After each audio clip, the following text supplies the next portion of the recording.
So a few fun new books have managed to find their way into my life, so today I'm hauling them for you. So stick around to see what I'll be reading in the days to come.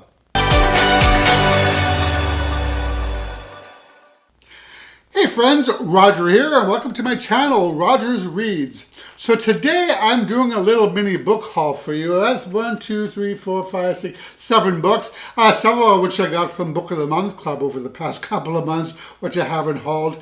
And then a couple of, one that I ordered and one that I got from an author signing. So the first book that I want to talk about is entitled The World That We Knew by Alice Hoffman. So I actually picked this book up at an author event featuring Alice Hoffman and managed to snag myself a signed and personalized copy of this book, which is her latest book.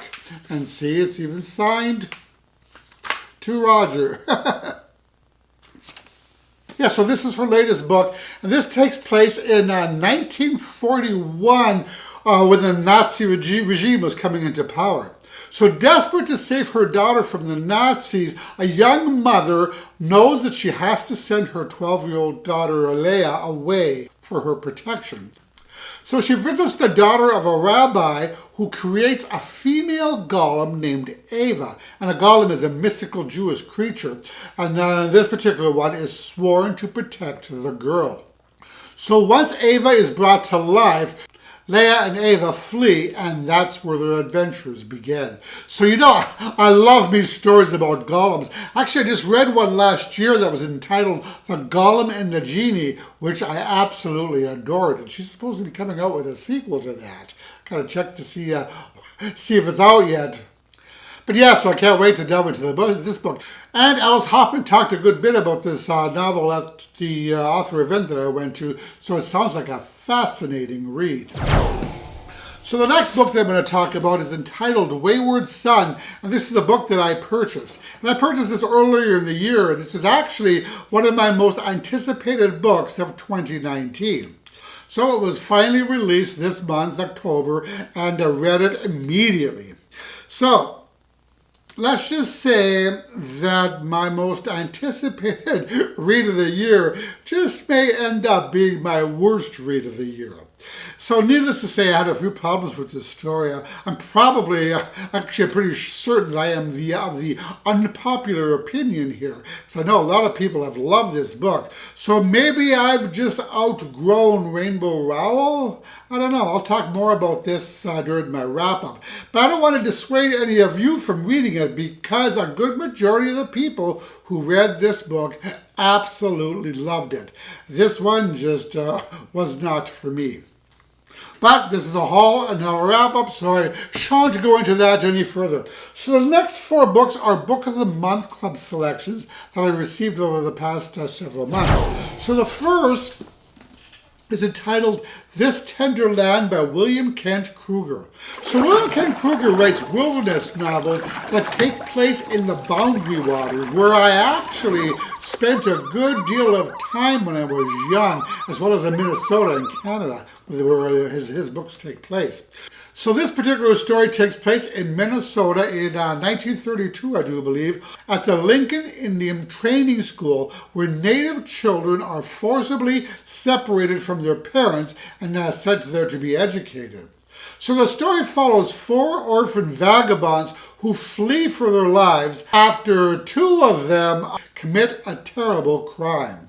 So they take with them, the 2 criminals on the run, they take with them a mute young man of Sioux heritage and a broken-hearted little girl named Emily. So these 4 then journey into the unknown and encounter all sorts of interesting people and adventures along the way. So this is actually November's selection for my in-person book club. So I'm looking forward to the discussion. So that means I need to be getting to this book soon. The next book that I picked up from Book of the Month Club was entitled The Water Dancer by Ta-Nehisi.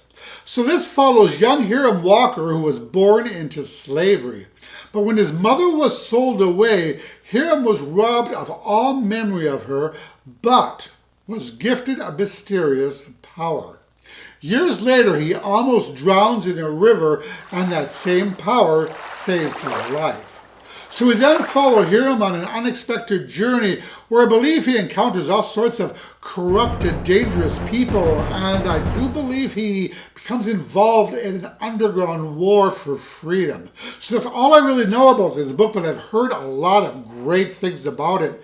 And I do tend to enjoy literary fiction with a touch of magical realism to it, so I'll report back once I've read it. So the next book that I picked up was entitled Nothing to See Here. This is written by Kevin Wilson. So this follows two friends, Lillian and Madison. So one day Lillian gets a call from Madison begging for her help. Madison's twin stepkids are moving in with her family, and they want Lillian to be their caretaker. But there's only one catch. The twins spontaneously combust whenever they get agitated, flames leaping from their skin. So this premise really intrigued me, and that's why I decided to pick it up. Actually, I picked it up as an extra book from my Book of the Month Club box. So yeah, I'm looking forward to getting it. It sounds like fun. So the next Book of the Month Club selection I want to talk about is entitled Beasts of Extraordinary Circumstance by Ruth Emmy Lang. I've been actually meaning to pick this one up for a while now. This follows a young man named Whelan Gray who was raised by wolves and possesses strange power. Yes, I know, that enough was alone to hook me. So for instance, he's single-handedly stopped a tornado and he's caused trees to grow overnight. So now he goes from town to town with the strange events following him. Now, the blurb says that this book tells the story of Whelan's life from the perspective of those who knew him and those who loved him, though he doesn't stay in people's lives all that long, but he does leave each with a story to tell. So, sounds like fun. And the last book that I'm going to talk about is entitled, this is a heavy book too, is entitled The Chestnut Man. And this is written by Soren Sveistrup, which was translated into English by Carolyn Wright.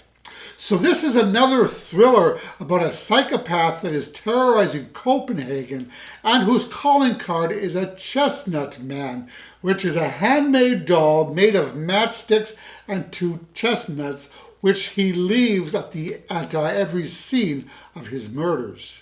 And that's really all I know about it, but it intrigued me. I'm always in the mood for a good thriller, so hopefully this will be one. And I believe that this author is quite well known, and I believe he's an award-winning author. Yes, here he says he's the writer of The Killing, which has several international awards, and has been sold in more than 100 countries all over the world. So there you are. So yeah, I'm looking forward to getting to this. So that was my little mini book haul. Did you like this video? If so, please click the like button below, as it really helps my channel out. And that about does it. I will talk to you all in the next video. Roger now.